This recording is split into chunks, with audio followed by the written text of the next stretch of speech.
everybody, welcome back to my channel, and if you are new here, welcome. I am so glad that you found this channel, and I hope that you like my videos. If you do, please subscribe, comment, share with your friends and family, your social media. I would so greatly appreciate that. And today, while I'm filming, my hair is a mess, but I'm having some phone issues and I'm having to use the front screen, so this video might be weird angled and everything, and I'm so sorry about that. I am trying to raise some money to get me a camera so that I can have better quality, better sound quality and everything like that. So yeah, a little bit of a disclaimer. I have Summers in Alaska playing in the background. I have absolutely no rights to any of it. I have to have stuff to occupy my daughter so that I can make these videos.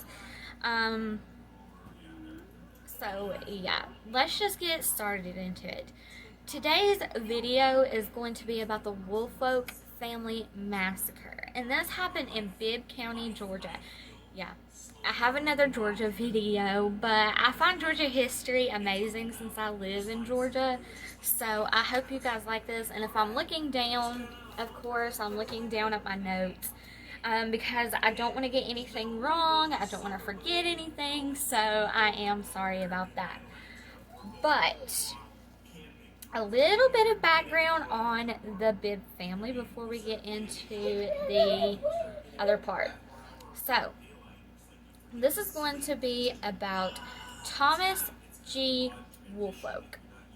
He was born on June 18th, 1860 in the farmhouse of his dad's house in Bibb County, Georgia. It was a cotton plantation, and his father was married to Susan Moore, and his dad was Richard F. Woolfolk. But shortly after Thomas's death, sadly, his mom passed away. And the passing away of his mom actually kind of made him depressed and, you know, stuff like that, which, you know, I get it. If I lost my mom, I would lose it, you know. So him and his sisters, after his mom died, went to live with his mom's sister in Athens, Georgia, and his dad remained in Bibb County. But in 1867, Tom moved back to his home, and his dad remarried at that time. Now, Thomas did not like the woman that his dad married, and later on they had 6 more children, and Woolfolk did not like this. Tom did not, because he was afraid that that was going to interfere with the inheritance of his dad's cotton plantation and his house. So that's when things kind of started. And Thomas, in Bibb County, where he lived, he was known as quarrelsome and noticeably mentally deranged. Those who knew him thought of him as, quote, a sharp, cunning, dissipated, unscrupulous fellow, and a very perverse, obstinate, eccentric, and cranky sort of person. Well, they were kind of right, but he was also kind of like mentally deranged, I would say, because you have to be in order to murder your family just because you think that that's going to interfere with your inheritance of land. Now, cotton plantations back then, you know, of course they had the slaves, they were picking the cotton, and that was like the white person in that time. I hate to say it like that, but it's true. That was like their huge source of income. Like if you owned a cotton plantation during this time, you was very wealthy. And of course you owned slaves. So he wanted that inheritance. He wanted to be rich, you know. So I don't know, but he married a woman named Georgia Bird. It's kind of a pretty name, but kind of an odd name. Like, I know some people whose name is Georgia, but never heard that name anymore. Anyway, only after 3 weeks of them being married, she left Thomas. Yeah. And she divorced him. And this is why she said, quote, "He is not crazy."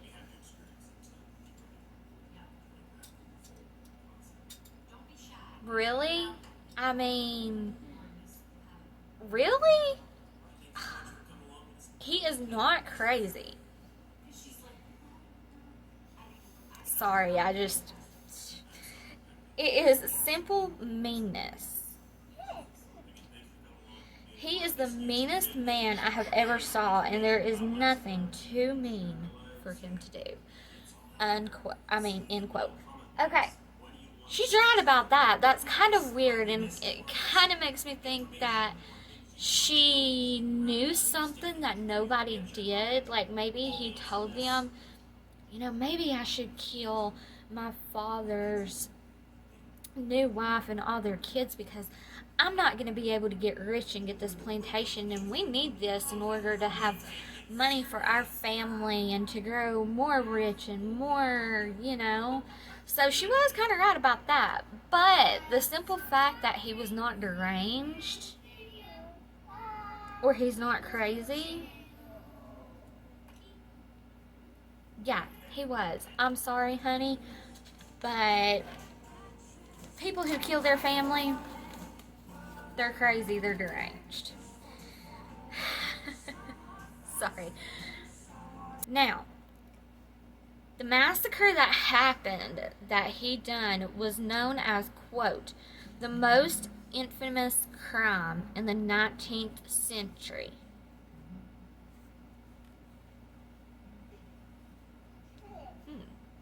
And this is for just, like, the state of Georgia. Yeah, so, I don't know.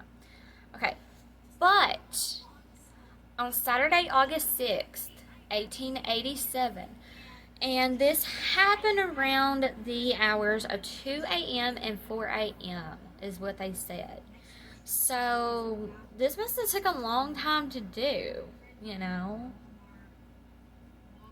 But how do they know exactly what time it was that it happened?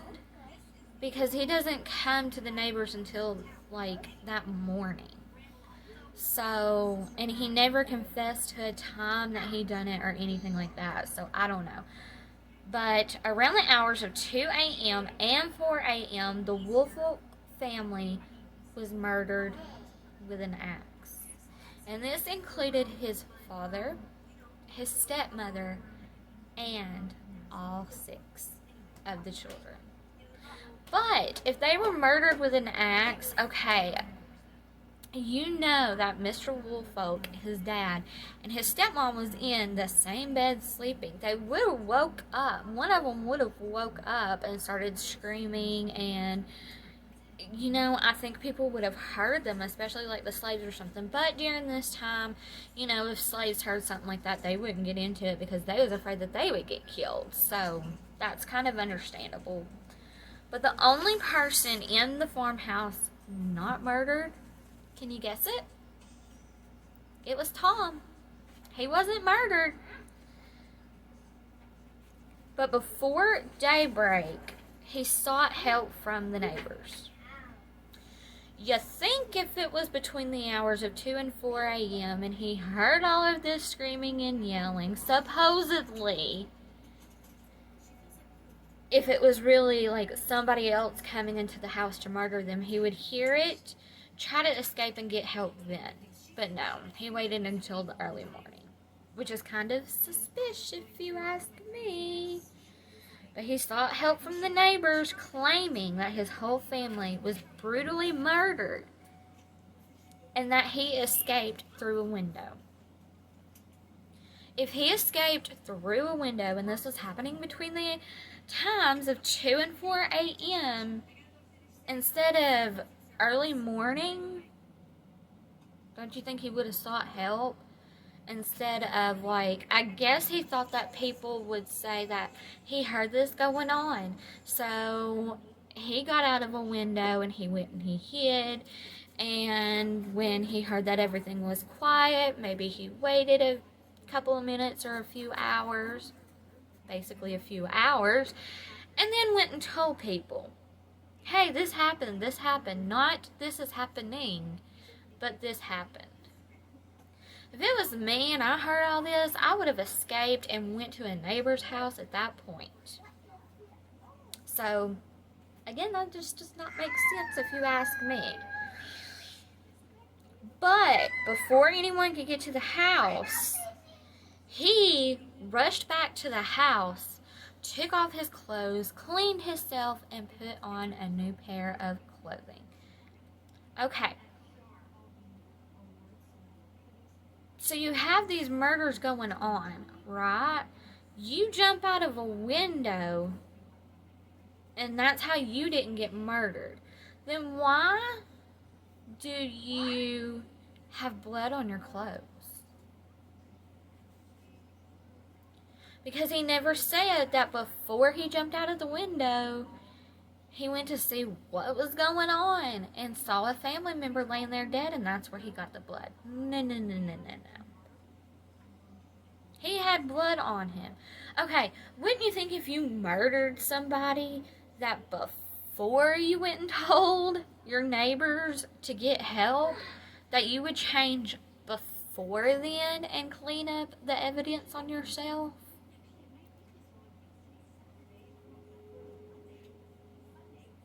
Yeah.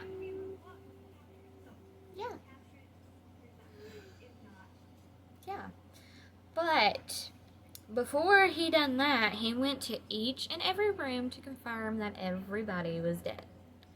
Okay. That still doesn't explain why he had blood on him before he went and done that. He claims that he went and got help and then went and checked on the family. Okay, if that would have happened, when you went and got help, you would not have any kind of blood on you at all. You would have clean clothes until you went back to see that everybody was dead. Then you would have, like some blood on you and stuff. But you wouldn't have it all over you. You didn't think this through very well, if you ask me. Then, when the police started questioning him and everything, he said that he heard the unknown killer exit in the back, slamming the door, when really this was during the time that he was changing his clothes and trying to get all the blood and the evidence off of him. If you did not do it, I would figure that if you were checking on your family, you'd be hysterical and you wouldn't even think, oh, I need to go get this blood off of me. You would wait until everything is over. I don't know. But he put his bloodstained clothes in the well. If you didn't do it, why did you put your bloodstained clothes in the well? None of this makes sense. He did not think this through at all. I mean, come on. Within several hours of him going to people and telling them, people, they finally started rushing into the home, and a coroner's inquest was held on the spot. So, as soon as this reached the police and everything, the coroner just came straight in and started doing his investigations. Suspicion automatically went to Tom. Because when they was talking to him, not only were they talking to him, I'm looking you guys in the eyes right now talking to you, they were looking around on Woolfolk like this to see if they could see any evidence. Well, lo and behold, he had specks of blood in his ears and a bloody handprint on his leg. Didn't clean up very well, did ya? And he also behaved oddly, showing no emotions. He wasn't apprehensive. He wasn't grief-stricken or anything like that. Like, he was just like I'm talking to you. He was just so calm about it. Okay, if your family was murdered, wouldn't you be like so distraught? So that was another sign right there to him. This is his explanation of why he was the only survivor. Okay? There was no evidence of forced entry in the home at all. There was no evidence that there was a window and he jumped through it, because all of the windows, you could not really jump through them. Okay? The coroner concluded that Tom was the murderer.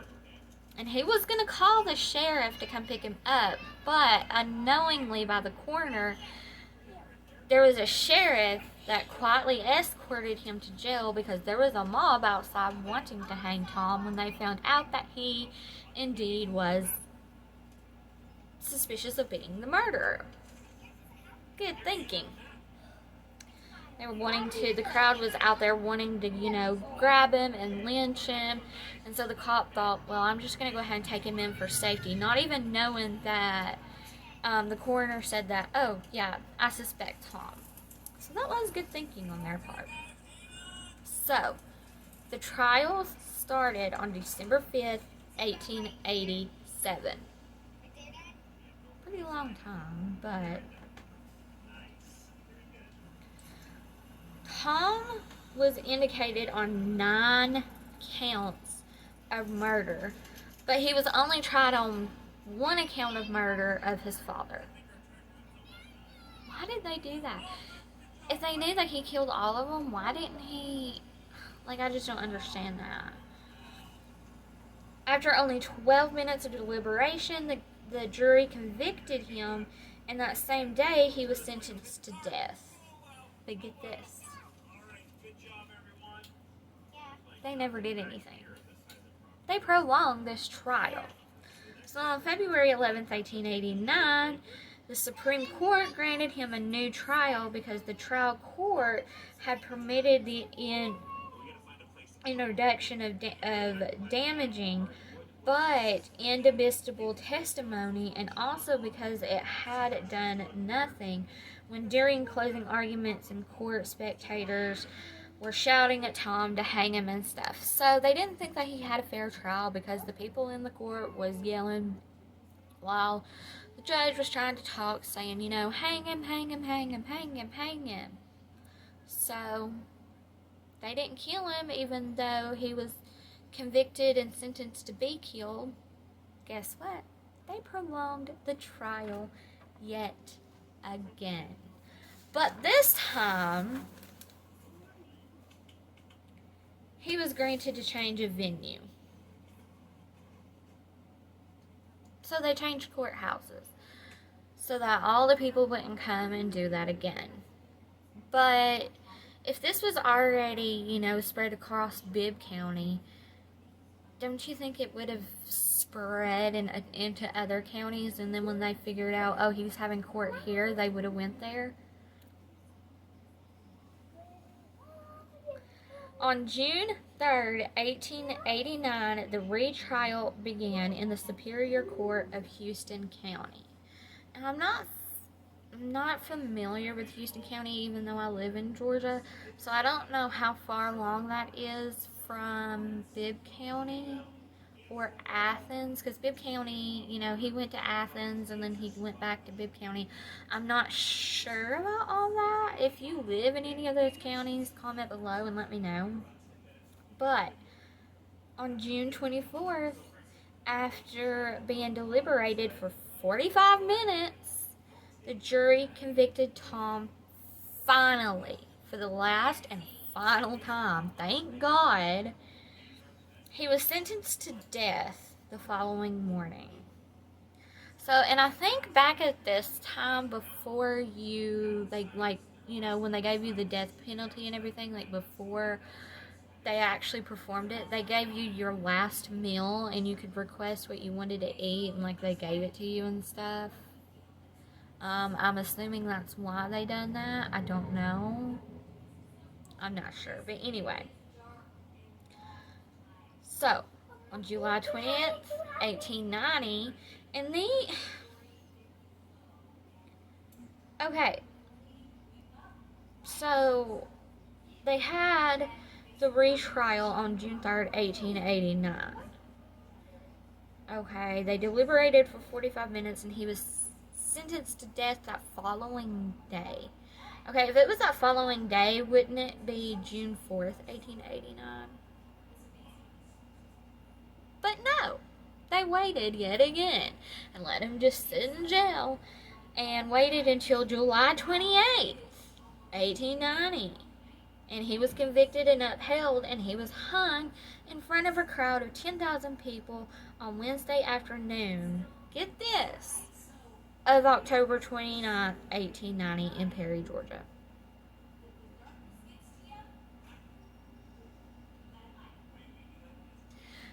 Aren't those dates a little off? Why?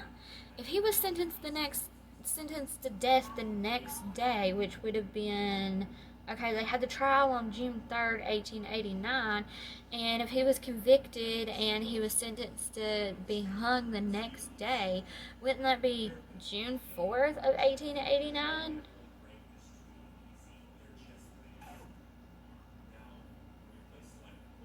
But no, they waited until the month of July 28th, 1890 to actually convict him for the final time. But then they waited until October 29th, 1890 to hang him. Why so long? Like, I just don't understand that. Does any of these dates make any sense to you? Because it really doesn't me. Why would they wait that long to do that when they were supposed to do it like the next day? But then they waited, kept him in jail, and then convicted him again for the first and final time in July, but then they waited till October to hang him.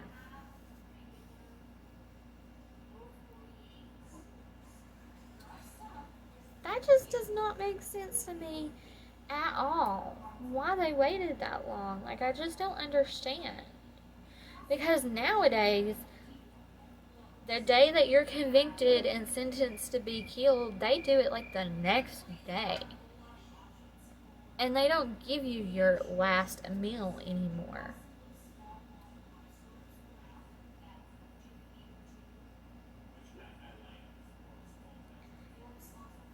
It's like, I don't know. I don't understand. Does any of that like make any sense to you? If you have any comments or anything about this, comment below and let me know, because this is a weird ass murder story. Like, when they saw all that evidence, they put him in jail just like that, okay? But then they convicted him. Then they waited and gave him another venue because other people were yelling and interrupting. So then he was convicted then. So then they gave him another trial. He was convicted then. And then they gave him another trial. And finally said, okay, yeah, we're going to do it. And then waited 3 months to hang him. It should not have took that long. The trial should have probably took 2 to 3 weeks. Instead it lasted 4 years? To kill him?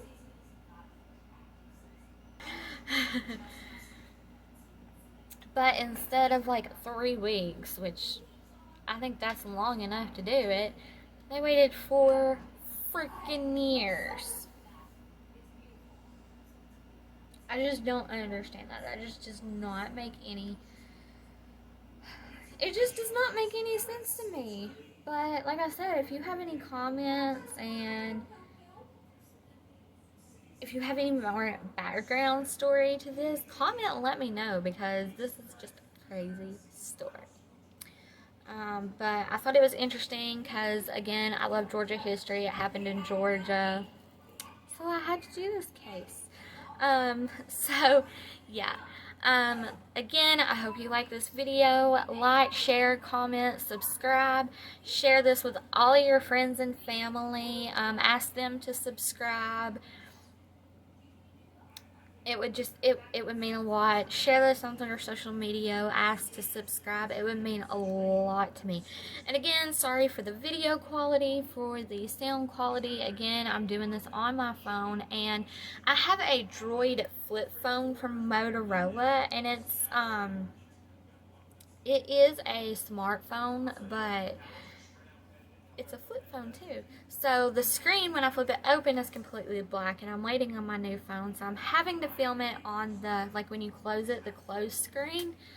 So sorry about all that. And I am trying to raise enough money to get me like a cheap camera so that I can make better videos for you and everything. And yeah, so that is the end. And again, I hope you guys enjoyed, and I will see you again. Say bye. Bye. Comment. Comment. Subscribe. Subscribe. Share with your friends. Share with your friends. And your family. And your family. Love you. Love you. Bye. Bye. Now ready for the show. I'm about to take down, you already know. Get the fuck out of my face now, yeah, you got it.